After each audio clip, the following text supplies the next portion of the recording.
ప్రతి పేదవాడికి మంచి ఇల్లు ఇవ్వాలనే ఉద్దేశంతో 7,01,480 ఇళ్ళు యాక్చువల్గా శాంక్షన్ చేశాం. అందులో 4,54,704 ఇళ్ళు టెండర్ బిల్స్ గ్రౌండ్ చేశాం అధ్యక్ష. అయితే గత ప్రభుత్వం ఏదైతే గ్రౌండ్ అయిన వాటిలో మొత్తం 2,38,360 ఇళ్ళని క్యాన్సిల్ చేసింది.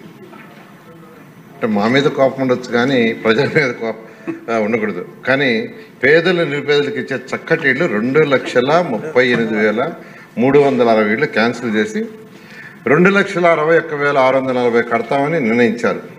కానీ అదన్నా కట్టారంటే 5 సంవత్సరాలు కలిసి వాళ్ళు కట్టింది పూర్తి చేసింది 57,040. ఆ 57,040లో కూడా మనం చేసినవే 2014-19లో ఏదైతే చేసినామో వాటిని కంప్లీట్ చేసేటట్టు చూపించారు.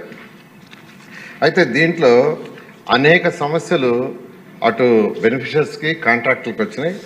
అయితే ఇందాక సభ్యులు అడిగినట్టుగా ఈ టిట్కో హౌసెస్ దగ్గర కేవలం ఇల్లు కట్టి వదిలేయటమే కాదు, చక్కటి ఫెసిలిటీస్ అని ముఖ్యమంత్రి గారు ఆదేశిస్తే అక్కడ చక్కగా roads, water lines, closed drains, septage treatment plants, lights, అవే కాదు అధ్యక్ష, అక్కడ పార్కు, స్కూలు, ఒక షాపింగ్ కాంప్లెక్స్, కమ్యూనిటీ హాలు.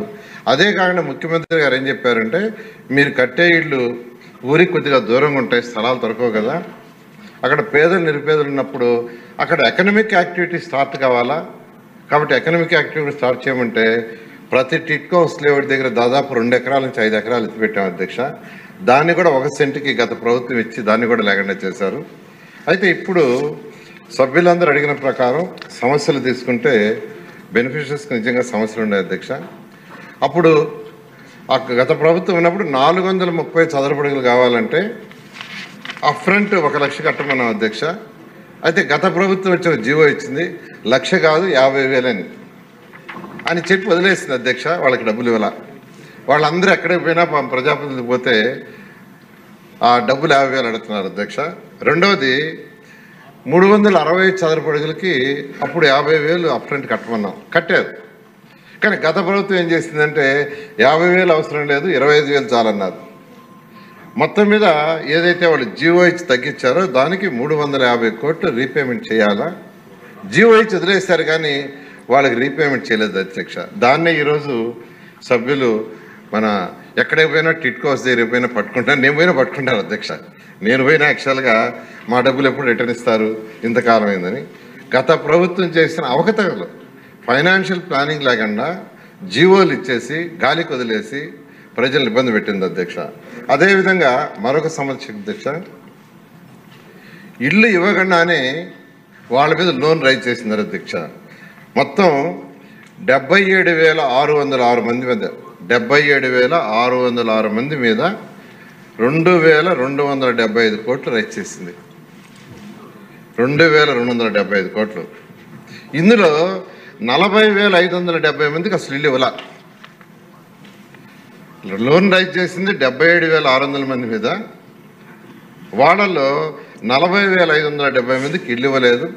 వాళ్ళకి ఈఎంఐలు వస్తున్నాయి, వాళ్ళు ఎన్పి అవుతుంది వాళ్ళ అకౌంట్స్.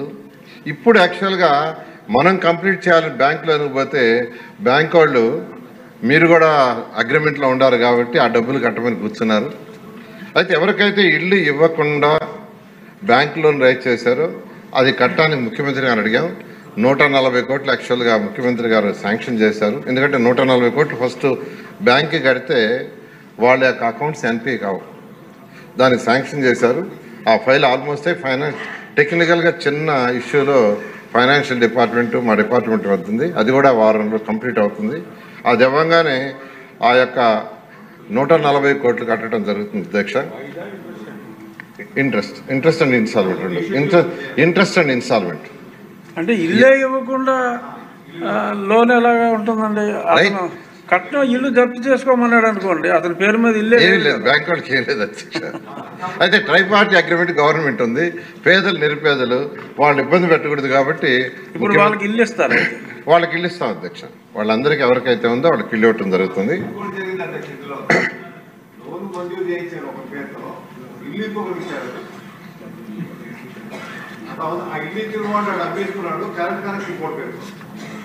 అమ్మో ఇల్లు అధ్యక్ష సభ్యులు చెప్పినట్టు ఏంటంటే కొన్ని క్యాన్సిల్ చేసి వేరే వాళ్ళకి ఇచ్చారు. యాక్చువల్గా దాని మీద కూడా ఎంక్వైరీ చేసి జరుగుతుంది అధ్యక్ష. కొన్ని ఐడెంటిఫై అయినాయి కూడా. ఎవరైతే ఐడెంటిఫై అయినాయో వాళ్ళకి క్యాన్సిల్ చేయమని ఒక జియో నెంబర్ 39 ఇచ్చాం అధ్యక్ష. జియో నెంబర్ 39లో ఇన్ఎలిజిబిలిటీ వాళ్ళకి ఎవరికైనా ఇచ్చుంటే క్యాన్సిల్ చేసి ఎలిజిబిలిటీ వాళ్ళకి ఏమైనా యాక్చువల్గా ఇచ్చాము. అక్కడ ఇన్ఛార్జ్ మంత్రికి యాక్చువల్గా మేజర్గా చేసేటట్టుగా ఇవ్వటం జరిగింది అధ్యక్ష. ఈ విధంగా ఈరోజు వీళ్ళే కాదు అధ్యక్ష, ఇంకా తీసుకుంటే రంగులు చక్కటి రంగులు వేస్తే రంగులన్నీ మార్చేశారు. పని మార్చారంటే దానికి ఎస్టిమేషన్ వేసి టెండర్ వేసి పిలిచారంటే ఏమీ లేదు. నోటి మాట చెప్పారు, కాంట్రాక్టులు చేశారు. 300 కోట్లు అంటే అధ్యక్ష. ఆ కాంట్రాక్ట్ తిరుగుతున్నాను ఎవరికి చెప్పారు, అది ఇవ్వటానికి కుదరదు, చట్టంలో లేదు అని క్లియర్గా చెప్పాను. తర్వాత ఈరోజు ఈ ప్రాజెక్టు కంప్లీట్ చేయాలంటే అధ్యక్ష ఇది ఈ 2,61,640 కంప్లీట్ చేయాలంటే 7,000 కోట్లు కావాలి అధ్యక్ష. అంతా ఇంత కాదు. అయితే ముఖ్యమంత్రి గారు అట్కో ద్వారా లోన్ తీసుకోమన్నారు. 4,460 కోట్లు అట్కో కూడా శాంక్షన్ చేశారు అధ్యక్ష. అయితే స్టేట్ గవర్నమెంట్ ఎఫ్ఆర్బిఎం లిమిట్లో ఇమీడియట్గా ఇవ్వలేకుండా ఉంది. అయితే ఫైనాన్స్ డిపార్ట్మెంట్ అడిగాం 500 కోట్లన్నా మీరు ఇవ్వండి అని. వాళ్ళు దాన్ని కూడా వర్కౌట్ చేస్తున్నారు, త్వరలో ఇస్తూ ఉన్నారు. అది అవ్వగానే అన్నీ స్టార్ట్ చేస్తాం. అయితే ముఖ్యమంత్రి గారు ఈ సంవత్సరం జూన్ 12 లోపల 430, 360 కంప్లీట్ చేయమన్నారు. ఎందుకంటే ఈ సమస్యలన్నీ వాళ్ళకి ఎక్కువ వచ్చినాయి కాబట్టి అవి కంప్లీట్ చేయమన్నారు, ఇన్ఫ్రాస్ట్రక్చర్ చేయమన్నారు. అది కంప్లీట్గా జూన్ 12 లోపల 430 అండ్ 360 కంప్లీట్ చేస్తాం. మిగతావి కూడా టేకప్ చేసేటట్టు జరుగుతుంది అధ్యక్ష. అలాగే నివాసం ఉంటున్న వారికి ఇన్ఫ్రాస్ట్రక్చర్, నీళ్లు, ఆ సమస్య కూడా అధ్యక్ష దానికి కూడా ఫైనాన్షియల్ ప్లాన్ చేసి విశాఖపట్నం అర్బన్ అథారిటీ ఏరియాలో ఉండే ఎక్కడైతే టిట్కో వస్తున్నాయో అవన్నీ విశాఖపట్నం అర్బన్ అథారిటీ వాళ్ళు చేసేటట్టుగా ఆల్రెడీ ఇన్స్ట్రక్షన్ ఇచ్చాం. వాళ్ళు స్టార్ట్ చేస్తున్నారు. సిఆర్డీ రీజన్లో ఉన్న 12 మున్సిపాలిటీలో ఉన్న టిట్కో వస్తున్నిటిని సిఆర్డీ వాళ్ళని యాక్చువల్గా వాళ్ళ ఫండ్స్తో చేయమని యాక్చువల్ ఇన్స్ట్రక్షన్ ఇచ్చాం అధ్యక్ష. మిగతా మున్సిపాలిటీస్లో కూడా ఎక్కడైతే పెద్ద మున్సిపాలిటీస్ ఉంటే వాటిలో ఫండ్స్ ఉంటే దాని ద్వారా అలాంటి అర్బన్ అథారిటీస్ ద్వారా చేసేటట్టుగా ఆల్రెడీ ఇన్స్ట్రక్షన్ ఇచ్చాం. జరుగుతుంది అధ్యక్ష. దాన్ని కూడా కంప్లీట్ చేస్తాం అధ్యక్ష.